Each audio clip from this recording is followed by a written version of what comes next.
you saying And then I think, are you saying, yes. sir, that most of the 60 billion was used to pay the, well, healthcare workers? No, I think about that year we paid something like 110 or 120 from program and unprogram. From the PhilHealth, roughly about 28 billion, if I recall. Okay, so almost half. Thereabouts. Okay, Almost because half. because Justice Carpio, Yeah. when I had him on the show, was saying that much of the money, which is from PDIC and PhilHealth, amounting to, I forget the exact amount, let's put it at 180 billion, sir, was used for the unprogrammed appropriations, which were used to fund flood control projects. Is this true, sir? But on the flip side, sir, if Yes. the members, us members, know that there is this much money left, which you were saying that PhilHealth wasn't using, you do understand the anger or the frustration of the public, because we have case rates that they may have gone up, but they were still far from what is maybe acceptable. Number two, members easily thought, sana tinanggal muna, nagkaroon ng tax holiday, yung tawag nila payment holiday sa pagbabayad po ng contributions sa PhilHealth. That is not the job of the Finance Department. That is up to PhilHealth Board. That is their duty. Okay, we were just carrying out the mandate in the General Appropriations Act. Right? I got that. That's why I premised it on looking at the flip side, how the public sees it. While I understand that that is not the job of the Finance Department, meron pong sisi na napupunta sa inyo dahil para bang kinuha yung pera based on a special provision in the GAA 2024 that you implemented, that people were thinking, ang dami palang pera ng PhilHealth, bakit hindi na lang tinaasan yung case rate? Bakit ang bayad namin ay 7% o 10% lang ng aming hospital bills? Or sana po yung mga doktor na hindi binabayaran ng PhilHealth ay binabayaran nila. Again, yes, you talked about the 60 billion, no? The Supreme Court, even the President, asked government to return that to PhilHealth. Saan ho kaya kukunin tong pera to? You already explained earlier that it cannot come from the 2025 budget, but it'll be sourced from the 2026 budget. Ang tanong po kasi nung iba, or at least the realization or assessment is, in 2024, they took 60 billion from PhilHealth. They put it in whatever projects, sir, because you said you will look into this, because now you have a better grasp and an eyeball on things. And then in 2026, what, government taxpayers again give out 60 billion? How does that work, sir? It's important to underscore that you were a congressman at that time, in 2024, when this rider provision, this special provision was implemented for during the 2024 GAA. Kayo po ay hindi finance secretary noon. Baka lang ho kasi... That is correct. Baka hindi natin, we're forgetting. You were congressman, and then in 2020, January, I think, no? Was it 2020? Eventually na lang po, you became finance secretary. That's correct, correct. Sir. Okay. January of 2024. So, sir, the question is, this was an act of Congress. Ito pong itong special provision that the Supreme Court is talking about, which became the basis for the Department of Finance to move the money, hindi ho ba? So who in Congress, because this was in 2024, who in Congress was responsible for this particular provision? Because I will have to understand as that both houses of Congress, except those who probably said no to the budget, understood and agreed that any excess funds coming from GOCCs, which includes PhilHealth, will be moved to the National Treasury. Yes. So who in Congress was responsible for this? I don't know if... I would say the entire Congress was responsible Except for it. those who voted against the budget, obviously. I'm not aware of who voted against the budget, but I'm sure there are a few who voted against the budget.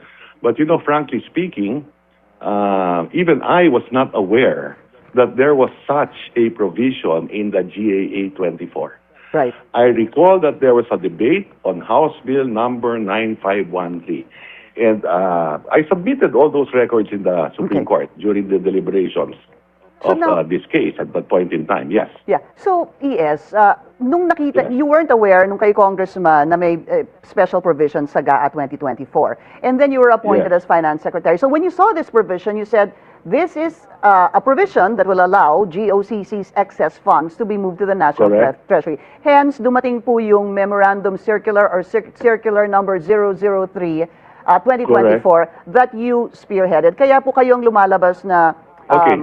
Yes. you're the one. Yeah, whatever you want to call it. Okay. Yeah, Anyway, the brains point is even. It appears like you're the brains behind this. Okay, so because of that particular provision, it gave you the right to move funds. Quick question, sir. When you saw this and when you said you could move funds, did you look at the universal health care law that actually basically Of course. says that yes, sir? Now, I mean, what was your train of thought Okay. to have moved the Okay. funds, knowing that Yeah. the funds should stay either with PhilHealth I or to lower the understand. I benefits understand. or Yes, increase the Pingky. case? Go ahead, sir. Yes. Okay. Yes, I'm very much familiar because I am the author of the Universal Health Care Law. Take a look at the records of the Senate. I am the author of that law. No? But on the flip side, sir, if Yes. the members, us members, know that there is this much money left, which you were saying that PhilHealth wasn't using, you do understand the anger or the frustration of the public because we have case rates that they may have gone up, but they were still far from what is maybe acceptable. Number two, members easily thought, sana tinanggal muna, nagkaroon ng tax holiday, yung tatawag nila payment holiday sa pagbabayad po ng contributions sa PhilHealth. That is not the job of the Finance Department. That is up to PhilHealth Board. That is their duty. Okay, Got we were that. just carrying out the mandate in the General Appropriations Act. I got that. That's why I premised it on looking Yes. at the flip side, how the public sees it. While I understand that that is not the job of the finance department, meron pong sisi na napupunta sa inyo dahil para bang kinuha yung pera based on a special provision in the GAA 2024 that you implemented that people were thinking, Yes. ang dami palang pera ng PhilHealth, bakit hindi na lang tinaasan yung case rate? Bakit ang bayad namin ay 7% o 10% lang ng aming hospital bills? Or sana po yung mga doktor na hindi binabayaran ng PhilHealth ay binabayaran nila. Again, I understand, sir, that's not your job. But that is what the people are thinking. Yeah. No, really. And I don't blame the public. Okay? But there are two sides to health. Let me explain. Okay? There is PhilHealth that takes care of the demand side. Then you also have the supply side, which is your hospital beds. Okay? So the idea is when you increase your demand, you have to increase your supply. And that's where our problem is in the healthcare system. When was the last time we built a hospital? Okay? You had the pandemic. We've devolved health to local government units by and large. The last time we probably built a hospital at the local level was probably in 2019. And we have to fix the entire healthcare system. Even if throwing money at a problem does not solve the problem. You need to have good management also in PhilHealth. And that's why we changed the management in PhilHealth. Now you have a better manager in PhilHealth. Now that we have a zero balance billing, and I think as of last month, may 1 million na ang natulungan niya. We will continuously improve that. Okay? The Department of Health also, we are increasing their budget so that we can improve our public hospitals. Okay. In Mindanao, for example, halos walang public hospital dyan or very little. So yung mga members ng PhilHealth dyan, wala rin pakinabang sa PhilHealth. If people were to bother to read also the discussions in the Supreme Court, you had experts there on health insurance, you had experts there on public health policy from both sides. Let me remind you, I suggest that people read some of those transcripts to explain the entire healthcare system. But having said that, Pingky, economically, fiscally, at that point in time, it was correct. And I will admit, politically, it is wrong. Okay. Because the optics look bad. Yeah. I have 5 minutes left. I'm going to ask real quick questions, and I hope you can reply quickly as well. Sir, where was the 60 billion used? That money that was taken from PhilHealth, would you know, sir? I remember that, we wanted to have health to health lahat. Okay? Apparently, possibly, hindi napunta health to health. But a big portion of that was used to pay the public health emergency benefits and allowances for healthcare and non-healthcare workers during COVID-19. In fact, we paid more than from program and unprogram, more than 120 billion. Ito yung mga pinangakuan natin to pay them during the pandemic Yeah, during the previous that administration. na hindi nabayaran. Yes, sir. Na matagal So po nilang under our hinihintay yan. administration, we paid them from program and unprogram. Are you saying And then that, I think, are you saying, yes. sir, that most of the 60 billion was used to pay the, well, healthcare workers? No, I think about that year we paid something like 110 or 120 from program and unprogram. From the PhilHealth, roughly about 28 billion, if I recall. Okay, so almost half. Thereabouts. Okay, Almost because half. because Justice Carpio, Yeah. when I had him on the show, was saying that much of the money, which is from PDIC and PhilHealth, amounting to, I forget the exact amount, let's put it at 180 billion, sir, was used for the unprogrammed appropriations, which were used to fund flood control projects. Is this true, sir? You know, the responsibility for flood control projects is rests with the DPWH, not with the Department of Finance. Our job is to raise the revenue, manage the debt, hit our determine the deficit targets. So revenue kami. Ang public works ang nagde-determine kung anong project ang ifa-fund. And it is the DBM who manages the expenditures. So, But having said that, Pinky, now that the President put me here as Executive Secretary, I have more visibility in all the departments. And my job now is to help clean the house, so to speak. So that's why we changed the Secretary of DPWH. I am working very closely with Vince to reform the system in DPWH. Same thing with the DBM. We have a new secretary, and we are all working together all right. to improve government performance, maximize the department's output, and monitor the performance of all the departments. Do you think to ensure that the departments follow the directives of the President. Do you think, sir, that it would be a good move for government, specifically the Office of the Solicitor General, to file a motion for reconsideration on this? I leave that to the Office of the Solicitor General. She is the lawyer of the government. I am not a lawyer.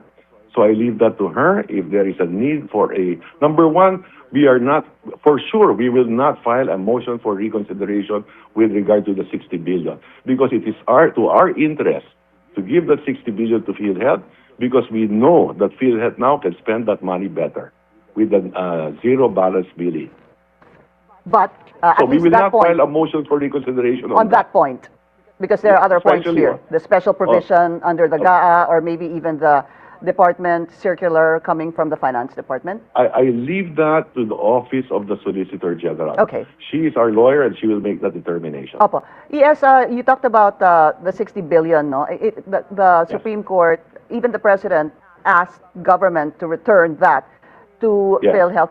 Saan ho kaya kukunin tong pera to? You already explained earlier that it cannot come from the 2025 budget, but it'll be sourced from the 2026 budget. Ang tanong po kasi nung iba, or at least the realization or assessment is, in 2024, they took 60 billion from PhilHealth. They put it in whatever projects, sir, because you said you will look into this because now you have a better grasp and an eyeball on things. And then in 2026, what, government taxpayers again give out 60 billion? How does that work, sir? Well, it came from taxpayers to begin with. The fund balances, and it is not coming from members' contribution. Yeah, but it's still So it coming will from... be incorporated in the 2026 budget. but And that is the order of the Supreme Court. yeah. But do you We are following the Supreme Court. That's right. Do you understand, sir, the realization o yung pag-iisip po ng iba na parang dalawang beses nagbayad yung taxpayers? You know, I don't see it that way, Pinky. You don't see it that and way. neither does the Supreme Court. Uh-huh. The Supreme Court says to put it in the budget and put back the 60 billion. Mhm. Okay, last question, sir. Are there going to be just a shift topic because we have run out of time? Any rigadons coming up in the cabinet, sir? Because there's a report that possibly DICT Secretary Aguda and DepEd's Angara might be replaced soon. I am not aware of anything, Pinky. The President has not mentioned anything to me. Okay. And while I still have a minute left, the President prioritized 4 bills, especially the anti-dynasty bill. Sir, Yes. do you think that the Yes. President needs, or should he not just prioritize this but certify it as urgent? Is the President thinking of certifying it as urgent? You know, you only certify as urgent if there is an emergency, number one. Number two, what the President wants is to get the best and the brightest to come out with a version. We're soliciting from everyone, parang open source, give us your ideas on these 4 measures, okay? I think there is a way forward. We can push the needle, we can move the needle, and to pass an anti-political dynasty law. Okay. In fact, the President is the first one ever to pass a anti-political dynasty law when he was in the Senate. Take a look at the law on the SK elections. That is the first ever anti-political dynasty law. So that needle has been moved. The idea now is to even move it further. Thank you. Executive Secretary Ralph Recto, sir.